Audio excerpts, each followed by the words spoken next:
नमस्कार रहस्य के शौकीनों।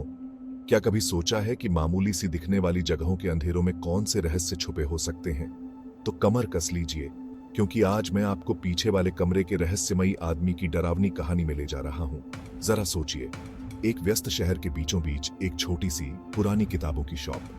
ऐसी जगह जहां आप धूल से भरी पुरानी किताबें मिलने की उम्मीद करते हैं, न कि रोंगटे खड़े कर देने वाले रहस्य। लेकिन जैसा कि कहानी चलती है, इस किताबों की दुकान में दिखने से ज्यादा है। यह किंवदंती रहनुमा नाम के एक आदमी से शुरू होती है। उसका असली नाम या वह कहां से आया, कोई नहीं जानता। एक बारिश की शाम वह किताबों की दुकान के पीछे वाले कमरे में पनाह मांगते हुए आया। दुकान की मालकिन, एक नेकदिल बूढ़ी औरत ने उस पर तरस खाकर उसे रहने दिया। उसे क्या पता था कि दया का यह काम सब कुछ बदल देगा। रहनुमा कम बोलने वाला आदमी था, लेकिन उसकी उपस्थिति को नजरअंदाज नहीं किया जा सकता था। वह अपने दिन प्राचीन ग्रंथ पढ़ने में बिताता था। कुछ कहते हैं यहां तक कि वे ग्रंथ भी जिनमें मना किया हुआ ज्ञान था। ग्राहकों ने अजीब घटनाएं देखी, टिमटिमाती रोशनी, दीवारों में फुसफुसाहट और अकथनीय ठंडी हवाएं। और फिर वहां किताबें थीं। जो लोग पीछे वाले कमरे से किताबें उधार लेते थे, उनका दावा था कि वे गूढ़ संदेशों और अशांत कहानियों से भरी थी। एक दिन बूढ़ी औरत बीमार पड़ गई।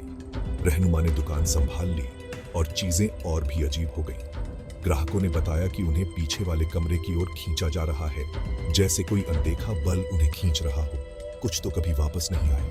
अफवाहें आग की तरह फैल गईं और कभी लोकप्रिय किताबों की दुकान डर और जिज्ञासा का स्थान बन गई। फिर जिस तरह रहस्यमय ढंग से वह आया था, रहनुमा गायब हो गया।